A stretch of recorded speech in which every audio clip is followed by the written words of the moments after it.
Welcome back to Subculture. I'm Kyle, and I'm going to be talking a little bit about the Australian Shakespeare Company's production of The Wind in the Willows that they are currently putting on at the Botanical Gardens.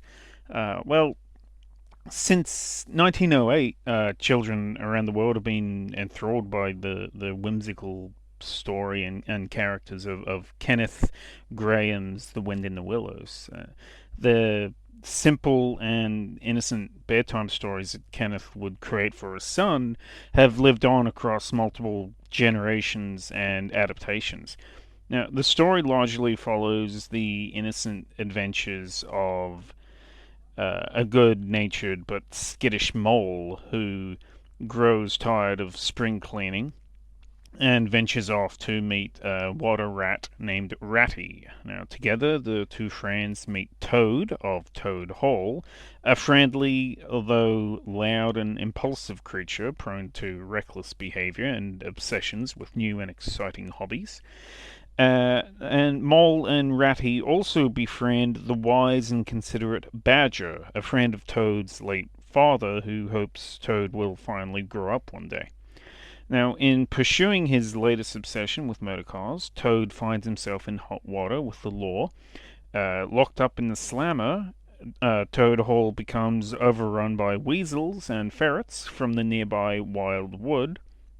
Now, with Toad making his escape from prison, it's up to him and his new friends to storm the gates of Toad Hall and drive out the intruders. That's the main story of the Wind in the Willows book. Now, like many big kids my age, I've enjoyed The Wind in the Willows in one way or another my entire life. My personal favorite adaptation is the 1996 Terry Jones directed feature film, which starred multiple former Monty Python cast members. Although I'd never had the pleasure of seeing a live performance of it until now. But yeah, with the Australian Shakespeare Company's rendition of The Wind in the Willows being performed against the backdrop of the Royal Botanic Gardens, now I've finally gotten a chance. Uh, Obviously, there have been a few tweaks made to the story to make it work better against a live setting. The most interesting of which are the numerous additions as to make the story much more of an interactive experience for the children of the audience as well as for the adults. We're not just watching the show being performed, rather, we're put in the place of. We're told that we're actually a bunch of little rabbits of the woods who are along for the ride. Now, for the show that I saw, we were introduced to the show by the head chief rabbit, who for our production was played by Wolfgang Reed, and a cheeky weasel played by Paul Morris, who also is the show's music producer or music director. I'm afraid. Sorry. Now, but before long, we get to meet Mole, who's played by Christina Wells, Ratty, Ash Garner, Badger, Kevin Hopkins, and of course the one and only Toad, played by Scott Jackson. Now, there are other characters from Graham's classic making an appearance as well. The silly otter, played by Luke Lennox, and his child, young Portly, played by a young Caleb Lee. Now, the cast are done up in costumes and makeup which make them distinctive from one another, but human enough as to not limit their emotive range as far as performing for the audience. They're being able to throw their voices and be heard by the sizable crowd is a must, and the cast do an admirable job. However, at least in the first half of the show, I found there to be many other sounds of nature competing with the cast to be heard. The play is actually put on in two halves. The first half of the play is performed by a riverbank, and we get to see both Ratty and Toad's rowboats in action. And we were blessed by impeccable weather with sunny skies on the day that I actually went to go see this.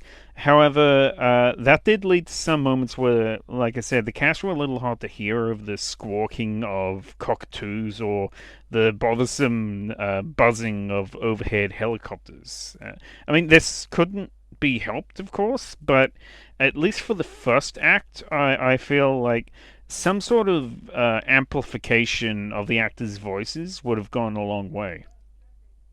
The show is full of songs for the kids to sing and dance along with, being very. It seemed very reminiscent of the Wiggles or similarly effective crowd pleasers. Throughout the show, the characters freely mingle amongst the audience, and at some points, children will be called upon to be part of the show itself. With the second half, the second half is when the show gets really interesting. The play moves from the riverbank location to further into the woods and to the Toad Hall set. Now here, we saw Toad's fancy new carriage and his race car, and the show took another creative turn where the audience is actually offered the opportunity to split up with kids going into the wild wood in search of Portly, while the adults could stay at Toad Hall with Chief Rabbit and Weasel. So most of the cast and the kids will go into the woods, and the adults and whatever kids don't want to leave the adults stay at the Toad Hall set. Now, of course, being an adult, I stayed at the Toad Hall set, and but I found this to be a great way to engage with the children who may have been feeling a little bit restless at this point. The play is 90 minutes long, pretty much without an intermission. I mean, we do move from one act to another place, but it's all one free flowing thing, one continuous act. There's no real breaks in between. And so I think taking the kids on a little adventure while the grown-ups got some more adult, although not at all rude, gags while they were away. I think taking them on this little adventure was a good idea. It kind of gives them a chance to stretch their legs and yeah, just have a little bit of fun on their own. As the adults, we were having a great time, but you could tell from the laughter in the distance that the kids were having a blast all of their own. And soon they came back and we were all reunited.